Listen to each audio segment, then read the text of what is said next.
All right, good morning, good evening, good night. It is another episode, the first episode of the NFTYQ show. I'm super excited, super sad that the Layer 1 podcast had to go, one of the first actual shows here on the network. But yeah, I'm really excited that we rebranded to the NFTYQ show. This is the first ever episode, the first step in a long, long journey. And the first step I have here is the 4K Marketplace. I have Richard Lee. Super excited to have you here today, man. CEO of the 4K Marketplace again. How are you doing today, my man? Great. Thanks for having me. Super excited for this. I'm super excited as well. Thank you so much for agreeing to come on the channel. Thank you guys for stopping by here. We are live on the show, and this is going to be recorded as well so that we can put it out on audio and everything that you can find on Spotify and Apple Podcasts. But I want to give a quick shout out to our sponsors on today's episode, Bitlectro Labs. They have an upcoming Dreamers launch. If you own 2 Dream Loops, you actually get 1 Dreamers. That snapshot is starting here in the next 2 days. So big shout out. You can find them in the description here. I'm excited to talk about 4K Marketplace, man. You guys are doing Digi-Physical, you're doing authentication, things that I think are going to be really mainstream here in the next 6 months to a year, but just aren't there yet. But we just had a conversation about the NFT marketplace and where it is now. Let's continue that. Let's talk about where the NFT space is today. You're selling houses for JPEGs. What's going on, and how do you view this NFT marketplace now? Right. And so, as an external, like a lot of people, a lot of external observers, primarily, I'd say boomers, they look at us and they say, this is crazy. Like, what are these kids doing? Why this is absolutely insane. But, if you put yourself in their shoes, when they were 20, when they were 30 years old, what did they do to make a lot of their money? A lot of them went into finance or the derivative markets, the bond markets, the speculation markets really early on. And I bet you, back then, the boomers of their generation were telling them, hey, don't go do that. This is too crazy. Work like in a manufacturing job or, work as an accountant or whatever. And then they went and did this. And then now it's kind of, I guess it's irony in a sense that they tell us. So I talked to a lot of these like older investors and they're like, what's the intrinsic value? And I have a great graph of this, comparing Robinhood versus Uniswap. If you look at like Robinhood, 3,300 employees, Uniswap 30 employees. Robinhood has a net profit of negative 1.1 billion or 1.2 billion dollars. Uniswap has a profit of 1.1 billion. Uniswap has a 2,500 percent growth. Robinhood has like a 90% growth, right? But they can't comprehend this fact that that this is the next thing. And so I think NFTs is just the first step. I think there's a long ways to go. I think we're so early. Like I was, we were building the marketplace, and just for example. Ledger, MetaMask, and Trezor are trying to sign a transaction, not even sign a transaction, just the sign in general doesn't even work. We're so early that the most basic wallets that we all use don't work with these, NFTs. It's absolutely insane to me that they don't work with this early. So I think there's a long way to go. This is just the first wave. There will be a second wave, a third wave, a fourth wave, and there's going to be so many cool implementations on it. I know, for example, I just read before this chat, I just read the new paper that was put up by Paradigm Research about the holdout problem for fractionalization. I think it's brilliant. I encourage people, if you're super nerdy like me in the finance, I encourage you to read it. It really solves the holdout problem. And I think that's one of the biggest problems when you fractionalize any type of assets. And I think the traditional world there's no tools that they could utilize that could compete with this or even, be similar to this. So I'm just saying like still really early, speculations everywhere. It's fantastic. It's fun. Enjoy it. It's fun. That's what I say. Yeah, we were talking prior to the episode about how we're kind of heads down building our own products, and it's tough to not become a boomer in like 2 weeks, man. Like it's crazy. Like new people get in and they're moving at such a fast pace. Before we start off on your background and anything like that, what NFT projects interest you right now? I know you were talking about almost buying a CryptoPunk and a couple others, but what are you interested in? I was then early on, like I had CryptoKitties. I was there in the early days of punks. I bought a punk. I bought a few punks and I sold them all like way last year. I just realized like, for example, I bought all these Gods and Chained NFTs, completely forgot about it since like the Genesis trading decks. I looked in there, 1,400 cards. I was like, oh, this is a surprise. And so just been there and like doing it. What really excites me, I think, is, the art is, I think programmable art is really interesting. I think other stuff would be metaverse stuff that's coming out. I think it's just a little too early for that. But I really think the integration of NFTs and DeFi, I think it just opens up so many new possibilities that some of that we haven't even dreamed about or hasn't even been conceptualized yet. And I think that, derivatives or, permutations of existing NFTs are super interesting.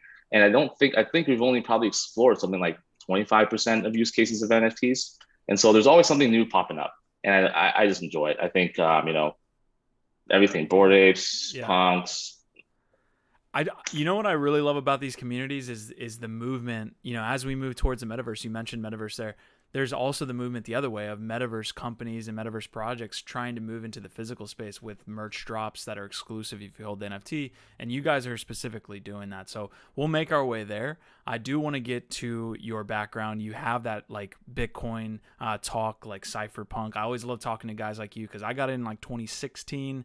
I was doing CryptoKitties and all that stuff too, but you have like almost like 6 years on me, so definitely want to talk about kind of those days for somebody who doesn't know about them at all.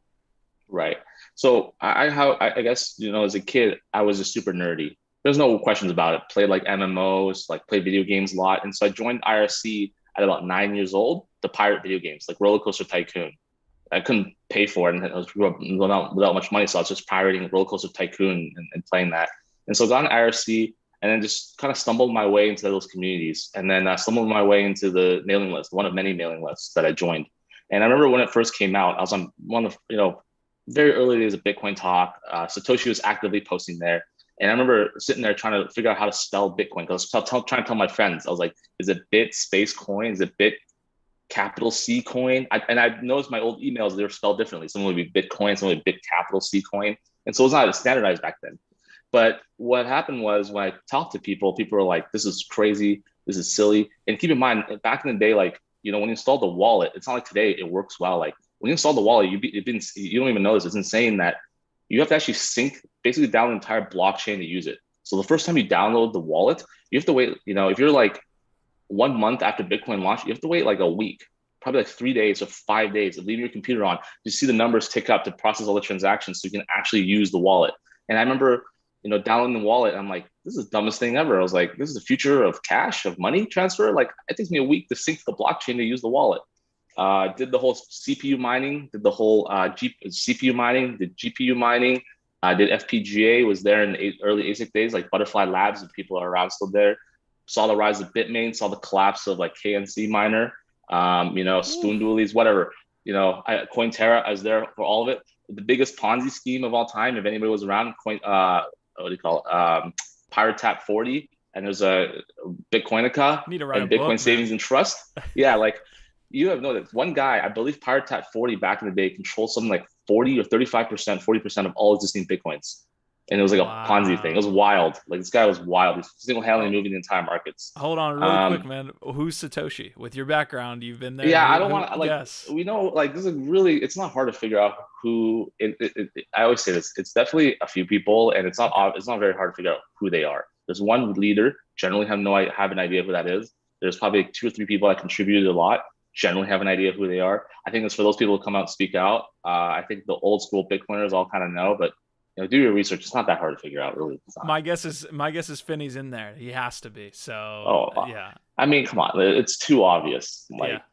So I mean, it's just. All right, I don't want to throw us off. You're in like 2013 era, or you're in that mining era now. Go ahead. It was really hard back then. Like people say, like, was it easy to hold? Like, why didn't you just hold your Bitcoins? It was not about hodling your Bitcoins. It was about not getting hacked. Was the game.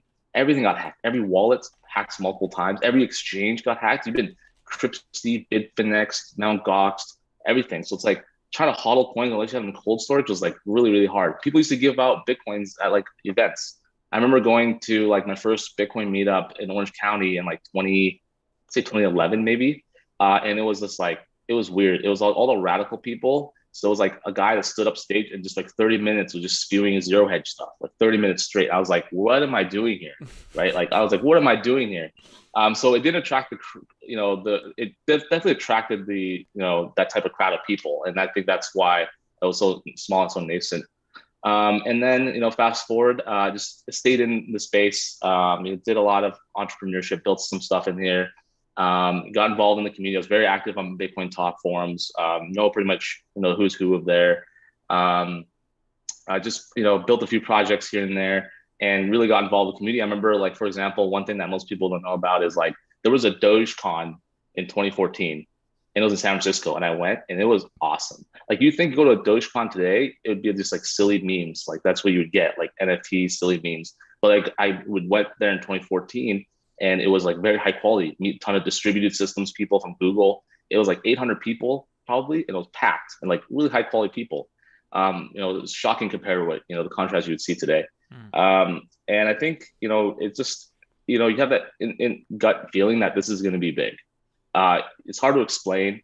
It just kind of like, to me, it was a little obvious, right?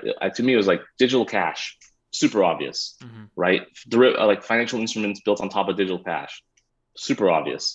And so kind of just stayed in there, stayed involved. And then in comes like, you know, the ICO craze. So I was really there when color coins came out, master coin days. You know, I still have a poster in my apartment that shows you all of the coins of 2013. It's hilarious because you see like name coin, and the funniest one I from 2013 I remember, it was one called barbecue coin. I'm like, who would create a coin called barbecue coin? Like, what are you gonna do with barbecue coin? So they had a whole bunch of them. I remember Fit Vitalik ICO with like the buff Vitalik image. I don't know if you remember. Like, yeah. So I barely remember that. So I was at ICO Alert back in 2017, 2018. We had this like website where people could find ICOs.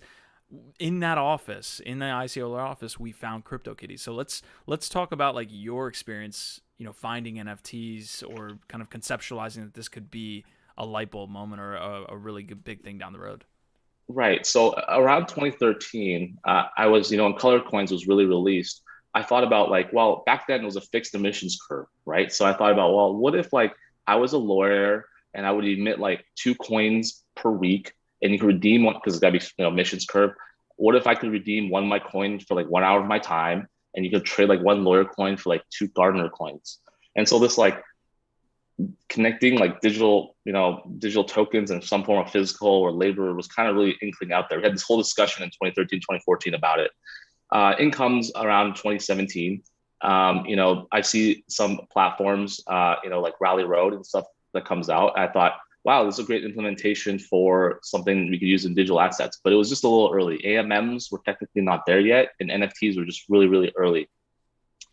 And so I just always paid attention to it. And around when Ethereum, if you recall, Ethereum came out, I thought, oh, this is fantastic.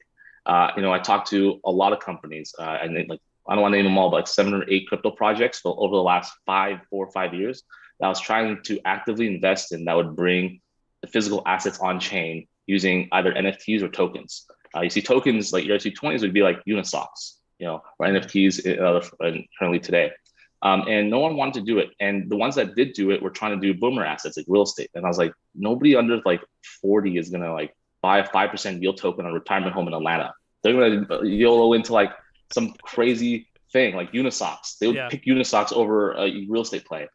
And I was trying to convince these guys for so long. I was like, guys, like, we bring physical assets on chain using NFTs or like using tokens. And around this January of this year, I was like, no one's going to do it. I was like, got to do it.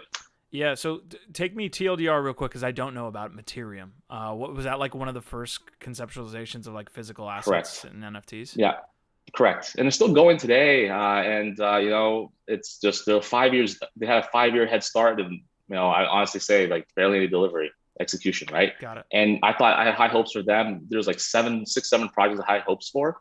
None of them were able to execute on it.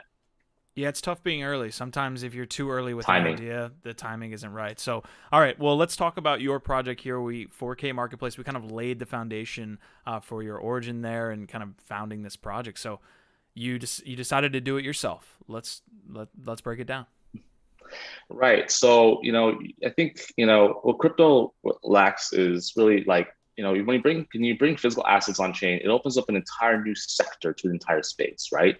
You see the advent of DeFi, which is just like a pot of gold that kind of moves around, but you know, you're missing this whole thing in the whole physical world. How do you tie a physical world to the digital version? That has never really, before this, there was really no easy way of doing that. I guess we looked at like, you could use like an NFC chip or use a QR code, but then, you know, how to copy, how do you authenticate it? How do you not make, you know, duplicates? How do you not game the system? You can't just trust people saying like, I have a Ferrari in perfect condition. You can't just trust you saying that. And so we thought, well, you know, we don't want to reinvent the wheel and create some crazy like new system. So it's very simple. You just take a physical asset, something like a Rolex or something that's more investment grade. It's not something that's consumable, like, I don't know, a USB cable. You send it to us, 4K. We're the first, but of many, people a part of the network. We authenticate it, we insure it, and then we store it in our vaults, and then we issue you the NFT. With that NFT, you can sell on OpenSea, you can sell on our marketplace, you can sell it to your friend, you can trade it, you can collateralize, get a loan against it, fractionalize it, interact with DeFi. You can do whatever you want with it. And if you want the physical asset, you send it to us. You send us the NFT, we burn it or void it, and then we ship you the underlying asset. So it's very simple. And I think what we call it is, we call it a digital physical interoperable bridge. And this bridge, this trustless, arguably permissionless bridge, needs to exist to be able to tie the digital and physical worlds together. Otherwise, trust is the biggest problem. We say trust in this bridge is similar to like a consensus mechanism. Everyone has to fully trust it. It just takes one person or one really bad scenario for not to have any trust, right? And if you trust people saying that they have this asset in this condition, you can't trust them. You need a third party to verify. So that's essentially what the basic premise of 4K is. Yeah. So isn't there that authentication or trust issue in like regular merchandise on these other, marketplace platforms, right? And, eBay had that problem a bunch in the beginning. It's all reputation based. If you're, Right. So continue to kind of break that down, that this is a problem that exists in the traditional marketplace as well. Right. So this is a huge problem. And, in the traditional marketplaces, they turn a blind eye because it boosts their numbers to the shareholders. So you look at something like, I don't want to name names, but like the very most common marketplaces for reused luxury wear, 20% of items on that platform are counterfeit, and they knowingly facilitate this. And if you notice the attitude of everybody in the space that tries to authenticate items, they always say that it's always the same thing. It's like, trust us, we can know how to authenticate it. Trust us, we know how to authenticate it. Trust us. But I don't. Like, we're starting off with watches. It's really hard to buy a watch online. It's a $100,000 watch, for example. There's like 4 photos from an iPhone of it. And they're like, trust us, it's authentic and it's not stolen, et cetera, et cetera. It's wild to me that this is the way this is done.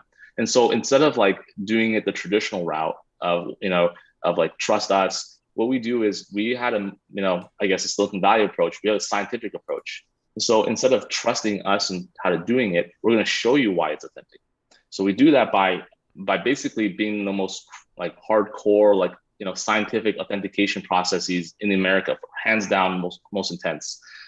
We take, for example, we use watches, for example. We take a watch, we, take microscopic photos of it with a high resolution camera under a microscope. You really can easily tell if it's a fake. Alternatively, I've also went out and bought all the top fakes from China. So all the top fake watches you can buy, we have them all as basically a learning data set. We take high resolution photos. We use scientific instruments like what they call Proofmaster. What that does is it tests the pressure. So a fake watch can't withstand, like if it's rated for 100-meter depth, water depth, like we test that. And a fake watch will just like basically explode. We test the timing. So if they swap out the internal parts, the timing of the watch, like the way it keeps time, is not accurate. And then the last part that's actually, I think a little overboard, is that we run a mass spectrometer against it. So what that does is it shoots a laser onto the dial of the watch, evaporates it, and we tell the chemical composition of the metal, of the generally 904L stainless steel. And so when you combine all of these together, it's not like, trust us, we'll give you the evidence and you can make your own decisions. We never say it's 100% authentic. We say confidence 99.99%. Yeah. Right. And that's how we do it. And basically setting the bar, in whatever assets we touch. Yeah, I was listening to a recent interview with you as well, and you were talking about how someone could have their item authenticated, stored with you guys, and then maybe a buyer or themselves could effectively get into contact with you and see the actual item via like a live stream. Right. So that's going to come. And we call that like, when people have objects, I'm sure you own a lot of objects, like some people get an emotional attachment. And when you store in a vault, it's just kind of, it's nice that there, but you can't really see it, right? You got to go there and you got to make this effort to see it. So what we're going to have in the future is we're going to have a camera on your item. And so you'll just be able to pull up your iPhone and be like, oh, look at all my nice objects today. Let's check it in. Hey, Richard, look at this. Oh, look at this. I got this. And so the other part is, we call it decentralized security. So what I mean by this is that the vault will be essentially live streamed. We're planning on live streaming the vault to something like Twitch. And people are like, hey, are you afraid of security? Like if somebody breaks in, I'm like, look, we put that on Twitch. We're going to, maybe create some incentivized design for it. And I'm sure if anything happened in the vault, I'd get like 1,000 phone calls in a second, right? And so I think it's, and for 4K, I think it is just progressive decentralization. So we get our nail out processes, and then we'll be recruiting people to be part of the network. So whether we call them physical validators or physical storage places around the globe, and partners to bring on board with this. And so really building essentially what overall it is arguably some form of like a democratized peer-to-peer marketplace.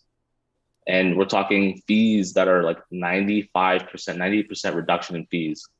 It's a magnitude of improvement of over anything else out there. And I think the way to explain the evolution of that is eBay is basically Web 1. It's the first implementation of a peer-to-peer marketplace. I know eBay is really tough to use. For me personally, it's very tough to use.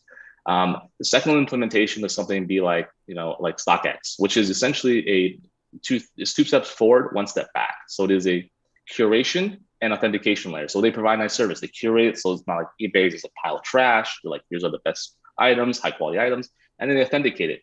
But the trade-off is time. Like to get a pair of sneakers is 20 to 30 days. It's like, it's bonkers. Like I'm a celebrity, 30 days. And if it fails authentication, yeah, you're waiting 60 days. I was just talking to them yesterday. And I told them like, I tried to buy a pair of sneakers. I failed authentication 14 times. I don't still have them yet. It's 3 months. I still have my pair of sneakers. I actually gave up trying to buy them. And like, if you think about moving forward in humanity, in the human race civilization, that cannot be the best form of a peer-to-peer marketplace. It's bonkers to me. And I think what 4K is the next generation of that. Mm-hmm. It's like eBay, Web 1, Web 2, and then we're Web 3. I like the transition from eBay where it's just kind of a pile of just boom, just a shotgun approach. And when you guys are taking that curation approach, but you're adding a more efficient process, I really do like that. So I'm interested in the custody aspect, and we had a question come through from XPlow, one of our community members, saying insurance covers everything. So if I'm essentially giving you guys a Rolex that I want to then redeem or get the NFT that I can then use in DeFi aspects, all these things, my physical Rolex is still with you guys, quote unquote. Is it insured? What happens if something does happen, essentially? Correct. So it is insured. It's actually, we're planning on having them double insured. So that makes it very interesting. I guess double insured is the word. So we have them insured in the traditional world, so through something like Lloyd's, against damage, theft, internal theft, anything like that. And then the second part is that we would have an insured on-chain. So we plan on building an insurance pool. And there's many implementations of how to build an insurance pool. And the third part to that, this is on our roadmap, is to build pricing oracles. So what this means is that once the system gets built, let's say you have a watch, the pricing oracle says the watch is worth $15,000. It could sell for 14, it could sell for 16, it's going to be in that relative range. But if we drop the watch for anything like that, you can hit the insurance pool and they'll give you $15,000. And so the insurance pool, on-chain insurance pool, will be the first lien against any type of insurance claims. And then the traditional world will be the second lien. So everything, I guess, arguably should be double insured. And so I think, and then what that does is, because we have no claims in the traditional world, that should crush our insurance costs in the traditional world. Okay. So my next question would probably be towards this aspect of DeFi, right? Like, so if I redeem or I send my physical product, I get the NFT back. I'm interested in this kind of wave of DeFi entering NFTs. I think it's pretty easy to see that it was going to happen. You saw that DeFi wave happen before NFTs, and now you see kind of the combination of the two. Is there regulatory problems with that? Like we saw a very clear line in the sand where it was like NFTs are not securities or anything like that. They're simply collectibles. Now they're kind of yielding fungible assets. What's your take on this kind of DeFi NFT combination? Right. I think it's such an important thing. Like, for example, you have a Rolex at home. You can't get a loan against that. You go to a pawn shop, get ripped off, pay 1 to 400% APR, and have an absolute terrible user experience. What we call these type of assets is unleveraged, unproductive assets that sits on your shelf. You can't do anything with them really unless you sell them. DeFi opens up all these possibilities. On a regulatory perspective, yes, I think fractionalization, Hester Pierce came out and straight out said that. We're not going to be doing that. There are many protocols that will be doing that. Most likely, probably located abroad, or some of them are going to do it in a compliant manner. We have securities offering, broker dealer license, whatever. There'll be those protocols as well. What I'm really excited for is really there's going to be yield farming with NFTs. There'll be yield generating NFTs. I'm really excited for collateralization and lending. Now that let's say I buy some Yeezys, I can I buy, $10,000 worth of Yeezys. I want to speculate on more Jordans. I can collateralize, get an 85% LTV loan against that instantaneously, something like Compound or Aave, just really easy user experience. Buy more, double down, keep flipping them. Gives you this cash flow flexibility that otherwise you don't have in the traditional world. And that's just a start. I think it'll be cool to have like prediction markets, futures. Like, why can't I buy a future of an upcoming sneaker drop? I think that'd be kind of cool. Derivatives, there'll be tranches, especially when you talk about physical assets. There will be tranches. This is the very, very, very early days. There'll be many, many new things that honestly I can't even conceptualize at the moment. Yeah, I want to get into Digi-Physical as well, because that's a movement that we see kind of coming along. You guys are obviously a part of kind of leading that. MetaFactory is doing a great job. I think they're kind of like leading the way there as well. Tell me what your thoughts are on the Digi-Physical space, kind of, now and then in the near future, next 5 years possibly. Right. Now I think, when I was pitching 4K about even like 7 months ago, honestly, a lot of top VCs didn't understand it. They couldn't wrap their heads around it. It was like a super obscure new thing. You'd be surprised. Like, some of the most well-known people didn't think it was going to be an important or big thing, or worth taking a meeting even. I think people are on an education basis are finally starting to understand NFTs, or at least the early people, and they're starting to think like, okay, physical NFTs is going to be like a thing. Is this coming? Is it slow? What I think in the metaverse stuff, I think we're just getting started. I think it's going to be really epic. So, for example, there's going to be VR Tinder. We all know there's going to be a VR Tinder of some sorts, right? Now you can roll around in your avatar and you can have like a Rolex watch on. You're flexing, you're digital flexing. Instead of flexing on Instagram, you're flexing in this VR world. If a Rolex on, you have that the NFT for the Rolex. If you have the money to pay for it, sneakers, whatever. What if we get wilder? If anybody listening, please message me if you want to do this. What if we get wilder? What if we NFT'd a real life racing horse and then brought him into Zed Run and started racing it and breeding it? And then you do like a 6-month or annual kind of stat check. What if the real life racing horse, how they race in real life, affects in-game attributes, right? So what if we NFT like a Michael Jordan rookie card, and you bring that into NBA Top Shots, gives you special abilities and special power-ups, right? It's the meshing of the two worlds. Or you own some Unisocks and Tether does this and that. You decrease on Uniswap fees. You're doing a physical T-shirt from some company like this. That bridge is what we're building, and I think that is really exciting. I think there's going to be, I joke about this, but right now people farm inside video games for real life money or real life assets. I think what's going to happen is there's going to be real life farmers that farm like real life items. I don't know, it'd be cats, horses, zoo animals, vegetables, whatever, that are going to make money digitally.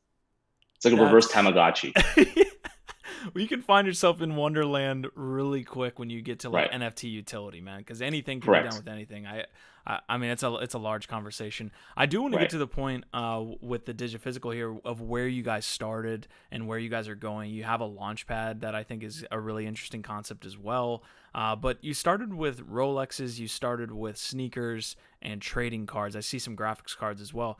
Why those 4 items or class of items? Yeah, so what we optimized for is popularity. So a lot of the NFT platforms out there, they're trying to convince you to buy this Apple. Please buy this Apple. It's worth a lot of money. We hope you speculate, but there's a floor price on a Rolex. Like, if you drop it like $1,000, it's almost liquid as cash. The watch community is really large, and they've been looking for a solution like this for a long time. If you're not aware, because of the money printing recently, all luxury assets have just ballooned. Burgundy wine's up 35-50%. Watches are, if you go to the Rolex dealer, they have 0 for sale, or AP dealers 0 for sale. Everything's gone there. So what we offer is popularity. Easy place to popularity that people understand, it would be like watches, sneakers, and trading cards. I think those are 3 really easy. Other ones we're going to be doing is crypto collectibles. I think we're going to do something very cool around Cassatius coins, if you know what those are. The old school physical Bitcoins. You'll see, I think we're going to launch those very shortly. I think those are going to be a very big hit. Wine, probably do cars in the future. You can be like the world's largest owner of Ferraris. You have 200 Ferraris, not deal with physical storing, maintenance, shipping, whatever, all of that stuff. And last thing, what we want to do, and we're partnering up with multiple crypto companies, is we're doing something called, like, I call it like initial merchandise offering, similar to Unisocks. So a way for people to engage the community, et cetera, et cetera. Yeah, we're just kind of really early. And I think that, once people start learning the system or understanding how this works, I think it's, Yeah, it's gonna be very popular. so the NFT launchpad that you mentioned, where you guys are able to like work with projects to like launch physical items, are you going to be doing the processing of the items and manufacturing of the items itself? Like that seems like a whole nother company, to be honest. Right. So right now, we're luckily located in LA, which is pretty much where all of the apparel stuff is done. So sometimes some companies come to us and they request for help. Other ones are saying no. But what you need is, let's say I'm Ave and I want to do an Ave t-shirt. Or like I'm an esports team and they sell limited edition t-shirts. You need someone to verify that they only printed 30 of them or 1,000 of them. So what they do is they can get their t-shirt printed, they send it to us, like 1,000 of them. We can issue ERC20 and they can build up a USDC Uniswap pool, right? And then we handle all the logistics shipping, because so many teams in crypto are decentralized. They don't have physical offices. They don't know how to ship items or deal with customer service, missed deliveries, all that. We handle all of that. Now, in terms of helping companies, it really depends. Some of them are pretty low lift and we'll do, but if they're like, we want a full custom car, like blah, blah, blah, obviously not.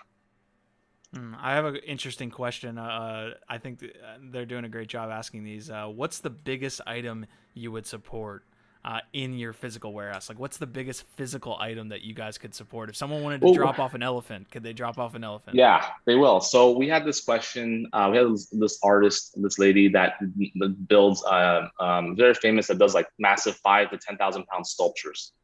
And she's like, I have a whole hundreds of investors. I want to buy my sculptures, but I can, most investors can only buy one, because how you can fit a 5 to 10,000 pounds, multiple sculptures at your house. And she's like, so I can just ship them to you and you can issue the NFT and my investors can trade and speculate on them. I'm like, yes. And so for our warehouse, I think that in the near future, we should be able to support extremely large items. In the further future, it will be decentralized. And I think, there's really no limit. I guess maybe like if you want to store Boeing 747, it might be like a theoretical limit to that.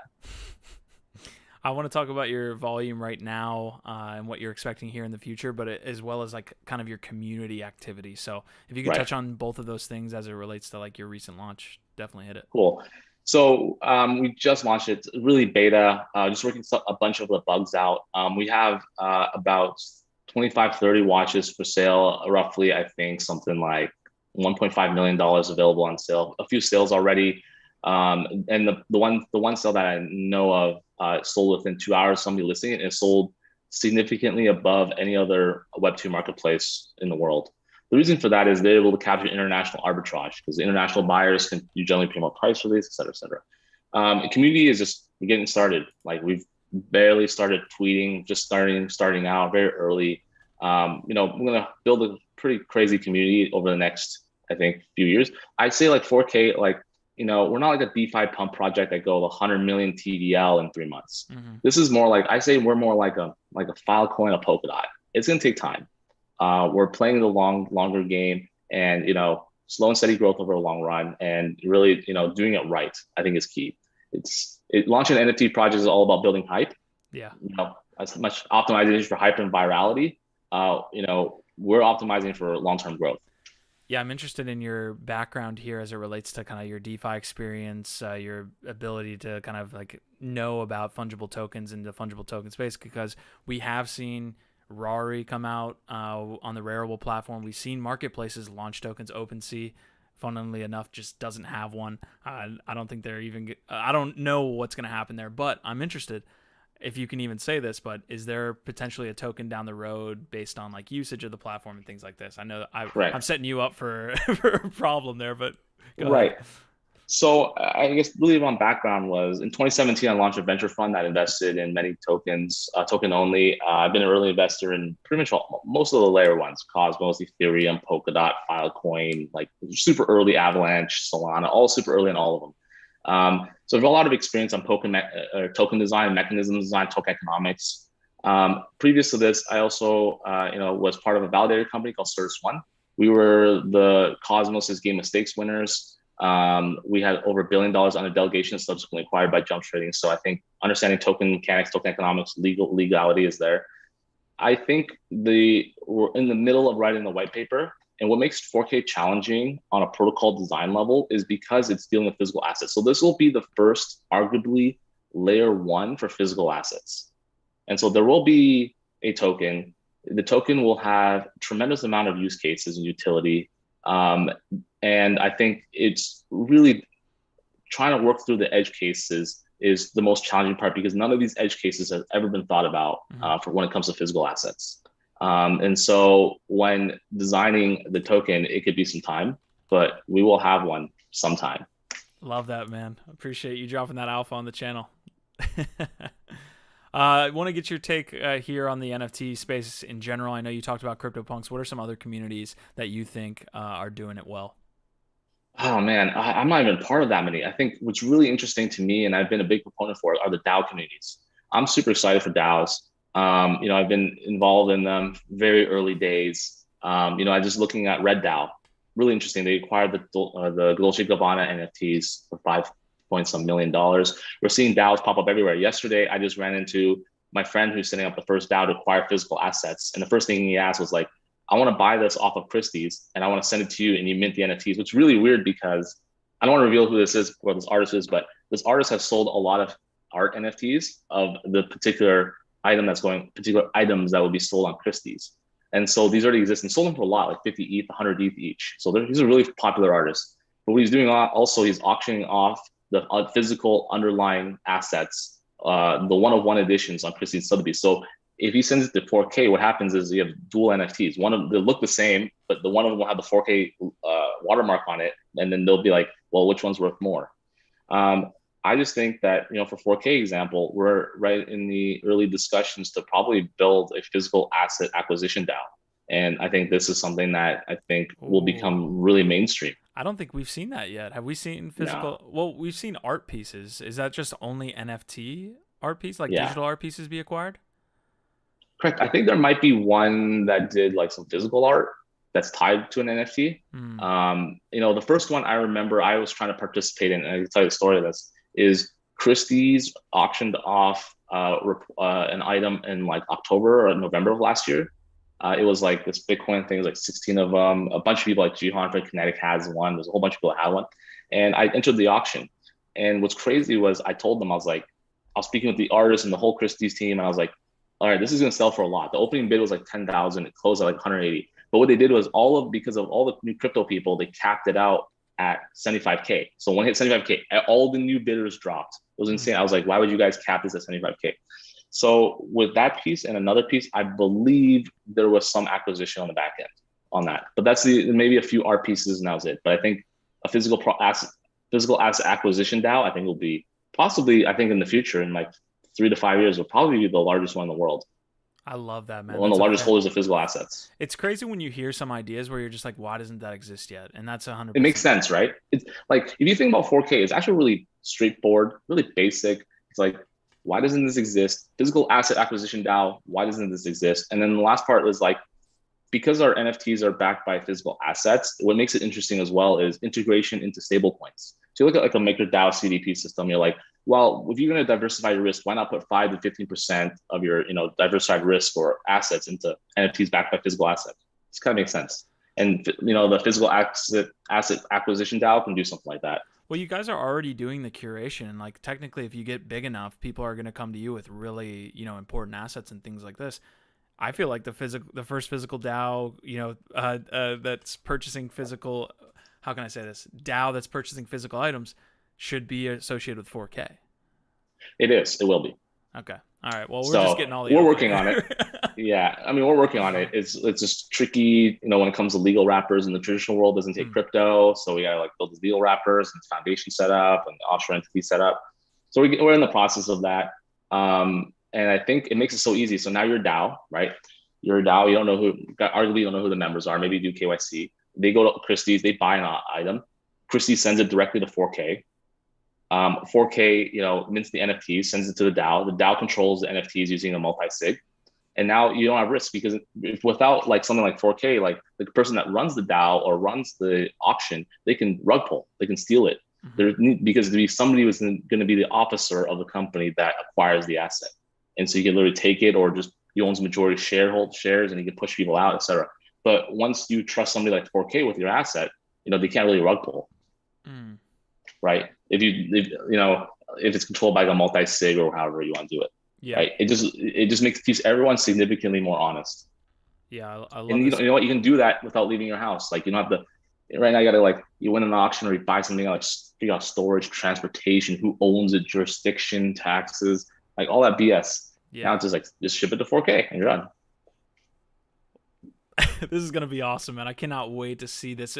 You just like stumble upon projects, I feel like, in this space, and I know this has happened to you yourself, where you're just like, man, it is just going to be so different in a year. We're going to be able to do all these things very efficiently, and it's going to be just a magnitude better, than what it currently exists today. Right. Yeah. And the thing is like, I think that these ideas, when I say them, it just seems obvious. It's not like rocket science. It's like straightforward. To me, it's like inevitable. It's a matter of time. Yeah, that's how I see it. It's probably because we're so down the rabbit hole that we can like be like, oh yeah, right there. It's right next to us, as opposed to someone that's kind of like, what is a crypto kitty? So definitely, man, this has been a great conversation. I'm super fortunate to be able to talk to guys who have been in the space as long as you have. My last question, as it's related to NFTs, is the copyright issue. I know it's maybe not related to physical goods, but just want to get your take. The copyright of like a digital asset, I saw Jay-Z's drop had like certain implementations where like they actually own the art piece itself and these things like that. What do you make of the copyright stuff as it exists? I'm the radical. I think it's super lame. I think it's just it's super lame. Like I'm all for like building stuff, as the cypherpunk, just kind of like, why not? It should be a public good to me. And like I was pitching an idea to build like an information protocol where you're using tokens to incentivize people to scrape information off of like PitchBook and like Crunchbase or whatever, and provide it for the people, like the science library, the side library thing. And I think that when you put these kind of traditional world rails around it, I think it's super lame. I think as crypto people, we should just reject them completely. We should just like kick them out. Like, we don't want to deal with this. Like, you're part of this. You don't believe in decentralization, trustless, permissionless. Just like get out. We're not going to feed you our dollars. It's just silly. And that's what makes me so upset about like, us supporting Christie's and Sotheby's. And this is a point that I try to make with a lot of people that, great, they may bring legitimacy to the space, but these guys are net extractors of value from us. So when, Metacoven makes all of his EV money, he made it in crypto.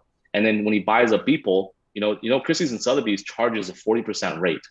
Their fees are 40%, 25% on the buy side, 15% on the sell side is your typical rates plus tax.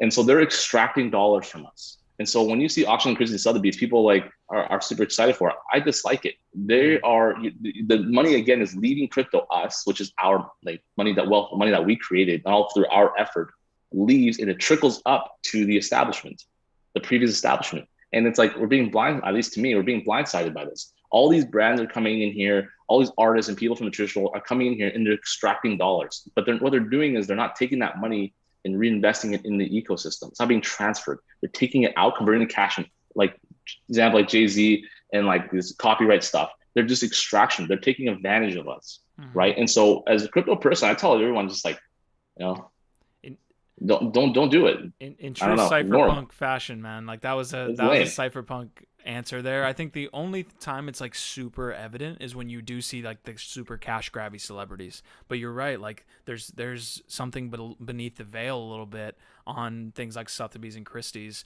that are doing a little bit of a better job of showing that like they're not taking advantage, but truly when you get down to the heart of it, they kind of are. It's extraction. They don't put money into the space. They don't put money into DAOs. They don't write anything contribution. What do? Constant sales, boost their numbers, make that money. They don't do anything. And it's just really annoying to me that, and when people see this money, all of these traditional people come in here, what do they come in here? How do I take advantage of the space? How do I drop a bunch of NFTs to make a bunch of money and not build a community? It's like super obvious. The craziest thing to me is when you see the celebrities come in and like they're asking for NFT drops. They're like, who can send me who can send me a lazy line? Who can send me this? I'm like, dude, you got millions of dollars. Like, come on in. The door's wide open. Craziness, man. Right. I love those answers. Okay. Yeah. Anything as it's related to 4K, man. We're kind of coming up to the end of the episode. I do have a book recommendation question, which I'm sure you'll kill as well. But 4K roadmap. Anything you guys got coming up? I would say like for people, enter our provably fair drops. I didn't even talk about that, but like one of the biggest things in the drop industry or like sneaker drops or whatnot is just like people getting it backdoored or people using bots. I know because I bought all the bots. I have like 30 bots, all the top bots. I joined all those Discord channels. I have a lot of bots. What we do is on chain. We do it fair and drop these items. And so I say people like, hey, I think provably fair drops is going to be something big in crypto in general. And we just launched our beta version of that. So I say enter the drops that we have on the site. Sign up for the mailing list. I think we have some really exciting things coming out shortly. And come say hi. I'm pretty active anywhere and relatively reachable. I'm at every major conference, so come say hi. Are you going to NFT NYC? Yes, we'll be speaking there. We'll be there. We'll be at the Central in Miami during Art Basel. We were just at Mainnet. We have a beautiful booth. Come by. We usually bring out a lot of our shiny objects. You can see it from a bunch of stuff. We have security there. We always have a fun time. We usually also throw really, really badass events, is what I like to say too. Awesome. I need an invite to the NFT NYC event if you guys are doing one, man. Oh yeah, we might host a pretty crazy one. Cool, bro. Maybe. Yeah, awesome. Yeah. Well, we'll see each other there. Last two questions that I had: are you custodying NFT assets? Like, are you planning on custodying digital assets? No. Okay. The marketplace is just like OpenSea, completely peer to peer. We don't custody any NFTs. The only NFTs we technically custody are ones that are being redeemed. Okay. And then a book recommendation question. Any crypto, non-crypto? What do you got? That's a good one. Avid reader, probably like 500 books in. I'd say the one that I read recently that I thought was phenomenal. One of my favorites actually is Originals. I think that book, I recommend that to every single person. Just read. I think it's a brilliantly written book. It's called Originals. What is it on? Originals. Pardon? What's the theme of the book? It's like original thinking. Oh, okay. Original thought. I think it's just really, it helps, I think, elevate, people's or brings different perspectives on how to think and approach problem solving. Love that, man. Loved this episode. Fantastic first episode of the NFTYQ show. Richard Lee from 4K Marketplace. He really, you dropped a lot of knowledge, you dropped a lot of alpha on this episode, man. So I appreciate you so much. Definitely have to have you on here in the future, man, and we'll be following 4K. Hopefully, maybe we even do an NFT drop on 4K. Oh yeah, and merchandise IMOs. Love it. All right, guys. All right. Bye. All right, thanks.